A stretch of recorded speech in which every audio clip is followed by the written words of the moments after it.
बाळासाहेबांच्या तमाम शिवसैनिकांना तुमच्या ह्या अनिश गाढवेचा, बाळासाहेबांच्या लहानशा शिवसैनिकाचा आणि शिवसेनेच्या प्रवक्त्याचा मानाचा जय महाराष्ट्र.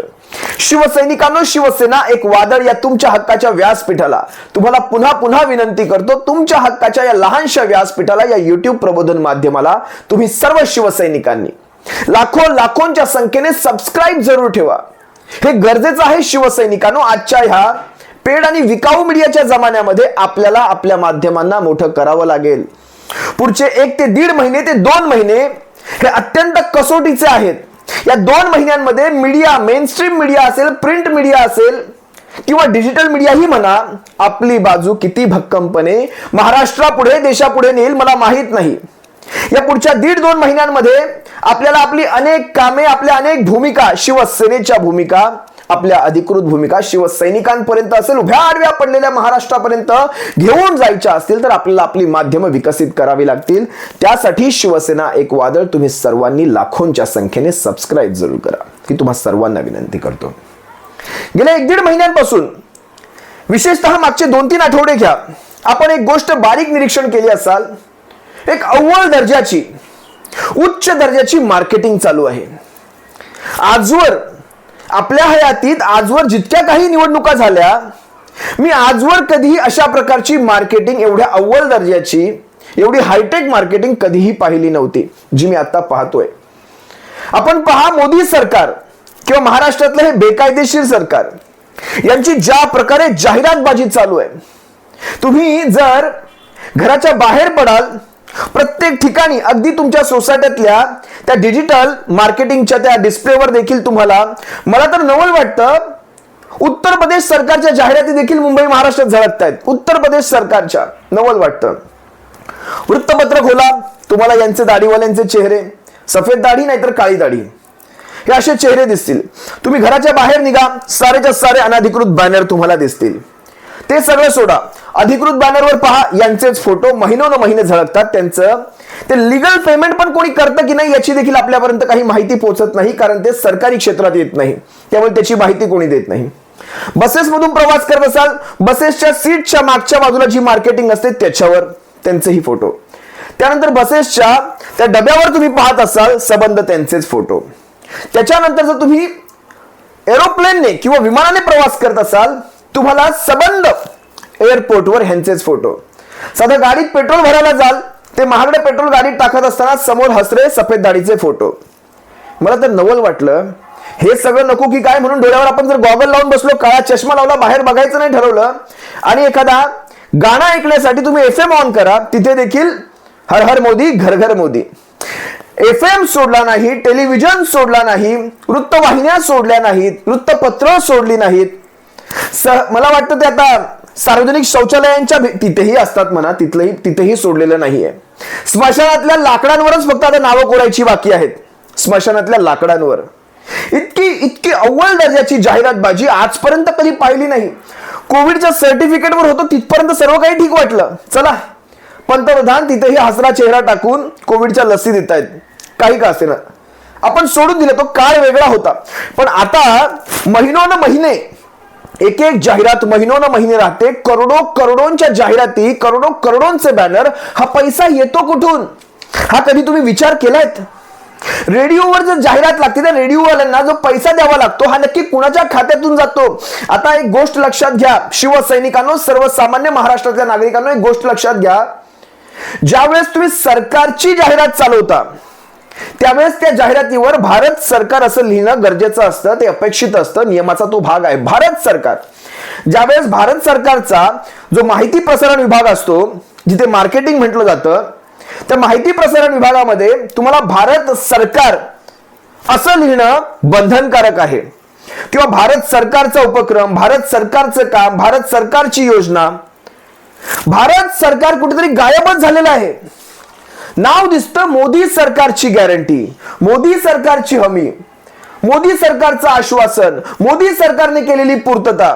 कोण आहे मोदी? भारत आहे. विचार करा, काहीतरी बारीकीने हा विचार करावा लागेल. काल वॉशिंग्टन पोस्टचं एक, मी त्या आर्टिकल विषयी देखील मी बोलणार आहे. वॉशिंग्टन पोस्टच्या एका आर्टिकल विषयी मी तुमच्याशी बोलणार आहे. त्यांनी एक लेख लिहिला होता वॉशिंग्टन मधून, की भारताचा प्रवास, भारताच्या म्हणजे जगातली सर्वोच्च लोकशाही म्हटली जाते, तो भारताच्या लोकशाहीचा प्रवास आता हुकुमशाहीच्या दिशेने चालू आहे. त्या लेखाविषयी मी तुमच्याशी एकदा वेगळ्या विषयात बोलेल. एकही, मग देशातली असो, महाराष्ट्रातली असो, जिल्ह्यातली असो, गावातली असो, अगदी परदेशातली असो, अगदी वॉशिंग्टन पर्यंतची बातमी असो, तुम्हा सर्वांपर्यंत घेऊन येणं हे मला माझं कर्तव्य वाटतं. शिवसेनेचा प्रवक्ता ह्या नात्याने मला हे माझं कर्तव्य वाटतं. तुम्हा सर्वांसमोर एक एक बातमी जगभरातली देखील पोहोचली गेली पाहिजे. ज्यावेळेस वॉशिंग्टन पोस्ट सारखी पोस्ट म्हणते की भारताचा प्रवास, भारताच्या लोकशाहीचा प्रवास हुकुमशाहीच्या दिशेने चालू आहे, काहीतरी तथ्य असेल की नाही याच्यामध्ये, की तिथे देखील काँग्रेसने पैसे दाबले. अरे हे पैशाचाच विषय निघाला म्हणून तुम्हाला सांगतो, काँग्रेसने पैसे काय काँग्रेस पैसे दाबेल कुणाला? तुम्ही साधा विचार करा. काल परवापर्यंत ते इलेक्ट्रॉल बॉन्ड हा जो कॉन्सेप्ट आहे, निवडणुकांच्या काळामध्ये पक्षांतर्गत भ्रष्टाचाराला आळा घालावा यासाठी इलेक्ट्रॉल बॉन्ड काढला गेला, या मोदी सरकारनेच काढला. आता तुम्ही मला सांगा, नरेंद्र मोदींचीच ही कॉन्सेप्ट, इलेक्ट्रॉल बॉन्ड मध्ये 16,000 कोटी आले, 16,000 कोटी. स्टेट बँक ऑफ इंडियाने 16,000 कोटींचे इलेक्ट्रॉल बॉन्ड विकले. ज्यावेळेस माननीय सुप्रीम कोर्टाने विचारलं हे 16,000 कोटींपैकी पक्षाप्रमाणे कुणाकुणाला किती दिले, तर त्यात अशी माहिती समोर येते 8,000 कोटी एकट्या भारतीय जनता पक्षाच्या नावाखाली खपलेले आहेत.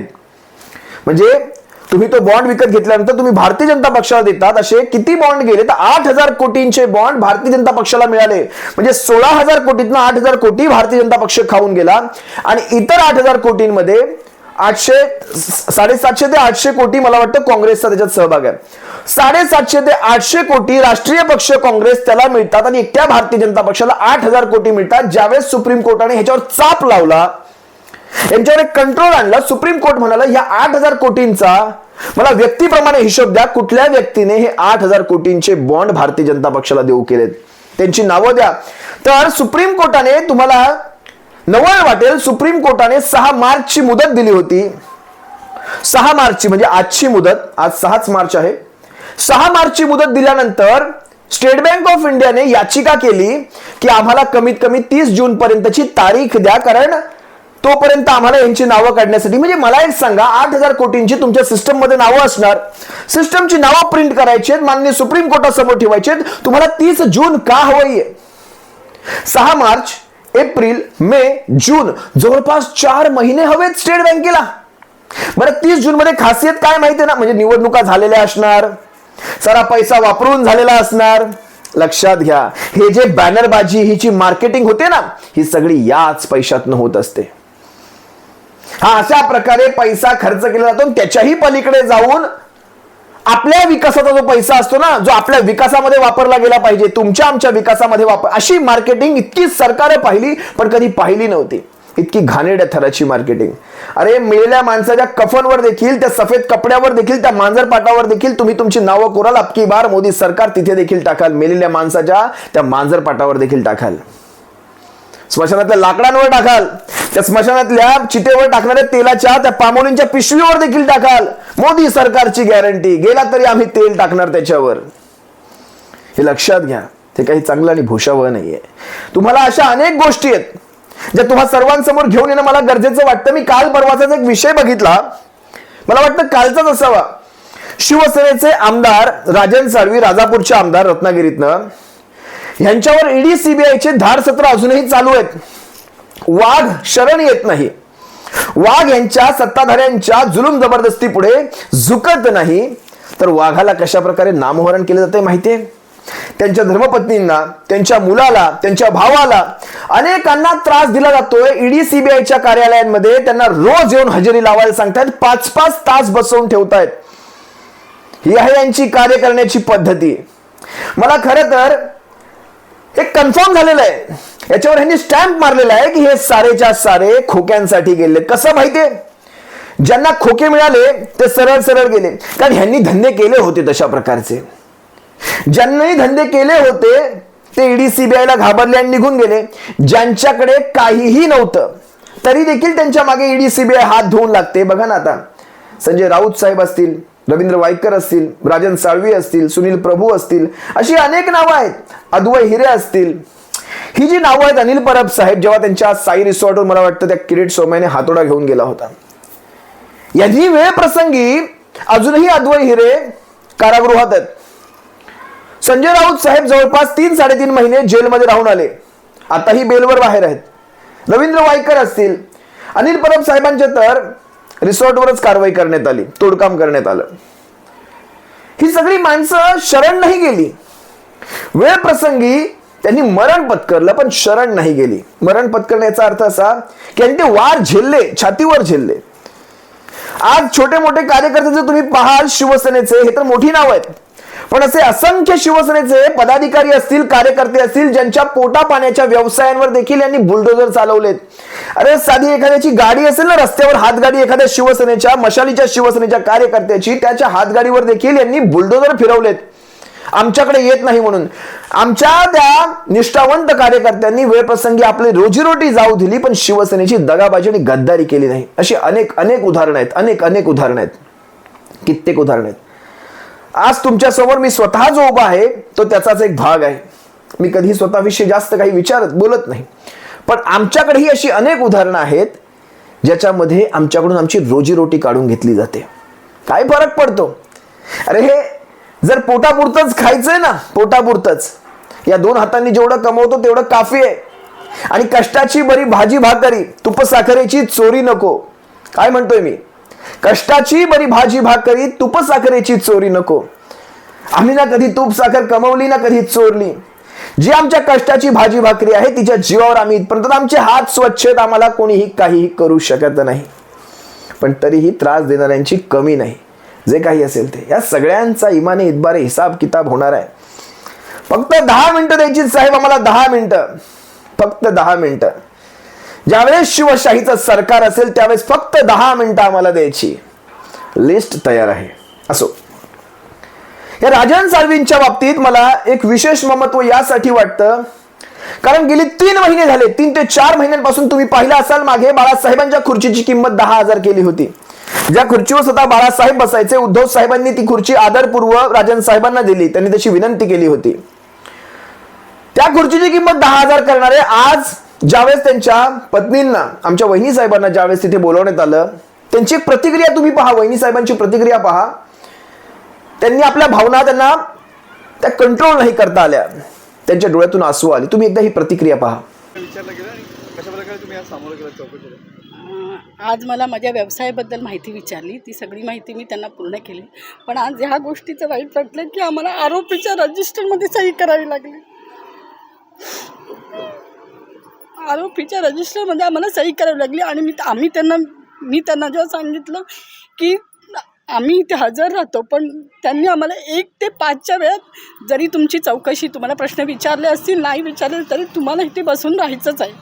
म्हणजे 1 ते 5च्या वेळात आम्हाला कंपल्सरी 4 तारखेपासून 8 तारखेपर्यंत म्हणजे 1 वाजल्यापासून 5 वाजेपर्यंत इथे बसवून ठेवणार. त्यावेळेला आमची चौकशी होईल. आज माझी चौकशी पूर्ण झाली, कागदपत्र पूर्ण केले त्यांना जेवढे पाहिजे होते, तरी पण मी उद्या आणि 8 तारखेपर्यंत यायलाच लागणार आहे असे त्यांना कोर्टाचे आदेश दिल्यामुळे त्यांनी आम्हाला तसं सांगितलं. काय असतं शेवटी, शिवसेनेचा वाघ खंबीर आहे, पण वाघिणीच्या कुठेतरी भावना अनावर झाल्या आणि त्यांच्या डोळ्यातून त्यांनी आसवांना वाट मोकळी करून दिली. काही काय असे ना, शिवसैनिकांना लक्षात ठेवा, सर्वसामान्य महाराष्ट्रातल्या नागरिकांना लक्षात ठेवा का राजन साळवींना आज विचार करा, जर राजन साळवी ह्या गटातटात असते, राजन साळवींची अशी चौकशी झाली असती का? छातीवर हात ठेवून सांगायचं, अरे 70,000 कोटींचे घोटाळे करणारे ह्यांच्यासोबत येऊन बसले आणि सगळ्यामध्ये क्लीन चिट, शिखर बँक क्लीन चिट. कुठे गेले किटकिट सौमय्या? कुठे आहेत ते? का नवीन व्हिडिओची तयारी चालू आहे किटकिट सौमय्यांची? जे काही असेल ते, हे सगळे असे पैंत्रे आजमवले त्यांनी. सरकारांचा गैरवापर कसा करायचा, घाणेरड्या पद्धतीने सरकारांचा वापर कसा करायचा हे यांनी शिकवलंय आपल्याला. आता भविष्यात तुम्ही दिलेली शिकवण खूप चांगल्या पद्धतीने वापरली जाईल, पण टिट फॉर टॅट म्हणून नाही की तुम्ही केलंय म्हणून आम्ही नाही, पण ज्या गोष्टी घाणेरड्या घडल्या आहेत त्याचा बदला तर घ्यावाच लागेल ना. शिवसैनिकांच्या बाबतीत जो घाणेरडा प्रकार झालाय त्याचा बदला तर घ्यावा लागणार, तोही चक्रवाढ व्याजा सकट सूद के साथ. हिसाब तो लेना पडेगा, नाहीतर हा व्यवहार बरोबरीने सुटणार नाही. जर चुकत असेल तर सांगावं, माझं काही चुकत असेल तर तुम्ही सांगावं, नाही तर हा हिसाब बरोबरीत होणार नाही. काही का असेना निवडणुकांच्या काळामध्ये फक्त विकले जाऊ नका, फक्त विकले जाऊ नका. सर्वसामान्य महाराष्ट्रातल्या नागरिकांनो, विकले जाऊ नका. 100-500 रुपयांसाठी विकले जाऊ नका. एक विनंती आहे, तुमचं मत आईच्या दुधासारखं किमती आहे, आईच्या दुधासारखं. इतर दुधांना बाजारात किंमत मिळते, अगदी शेळीपासून मेंढीपासून गाई म्हशीचं सगळ्यांचं दूध बाजारात विकत मिळतं. आईच्या दुधाला जी किंमत असते ती कोणाला येऊ शकत नाही. आईचं दूध बाजारात विकत मिळत नसतं. लक्षात घ्या, त्यासाठी हक्क लागतो. तो तुमच्या मतावर तुमचा हक्क आहे. तो हक्क कुणी विकत घेतला नाही पाहिजे. तुमचं मत कुणी विकत नाही घेतलं पाहिजे. लक्षात ठेवा, आईच्या दुधासारखी किंमत आहे तुमच्या मताला. जास्त काही या विषयावर बोलत नाही, तुर्तास तुम्हा सर्वांची रजा घेतो. पण शिवसेनेच्या ह्या 6-7 वाघांना, ज्यांनी या सगळ्या कारवायांना सहन केलं, त्यांना एक मानाचा जय महाराष्ट्र नक्कीच बनतो. जे आजही सहन करतायत पण ह्या धनदांडग्यांपुढे झुकले जात नाहीत. माझ्याकडनं एक नाव राहिलं, त्या म्हणजे आमच्या किशोरीताई पेडणेकर. हे नाव मी विसरू कसं शकतो, क्षमा असावी. किशोरीताई पेडणेकरांचं नाव मी विसरू कसं शकतो. शिवसेनेची ही रणरागिणी, मुंबईची महापौर, शिवसेनेची महिला आघाडी जर कशी असेल, शिवसेनेच्या महिला आघाडीने कसं आक्रमक असावं, कसं, तर हे किशोरीताई पेडणेकरांकडनं शिकावं. आक्रमकता बोलण्यात, तेच प्रेम. सर्वसामान्य लहान सहान शिवसैनिकांपासून ते मोठ्यात मोठ्या वयातल्या शिवसैनिकांपर्यंत सांभाळून घेण्याची ती त्यांची पद्धती. कधी पहा ना किशोरीताईंना. सगळ्यात मुंबईचा महापौर इतका साधा कसा असू शकतो. मला आणखी एक नाव आठवतं, ते महादेव देवळे साहेब, मुंबईचे महापौर. महादेव देवळे साहेब, जेव्हा जेव्हा मी त्यांना भेटतो, इतकी सर्वसामान्य व्यक्ती, बाळासाहेबांनी त्यांना संधी दिली. आमच्या किशोरीताईंना पहा, ह्या व्यक्तींकडे पाहिल्यानंतर वाटतं ही माणसं शिवसेनेची अनमोल रत्न आहेत. ही रत्न आहेत शिवसेनेची.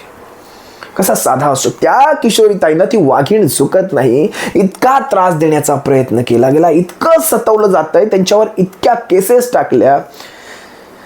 मुंबई महानगरपालिकेतले घोटाळे काढताय.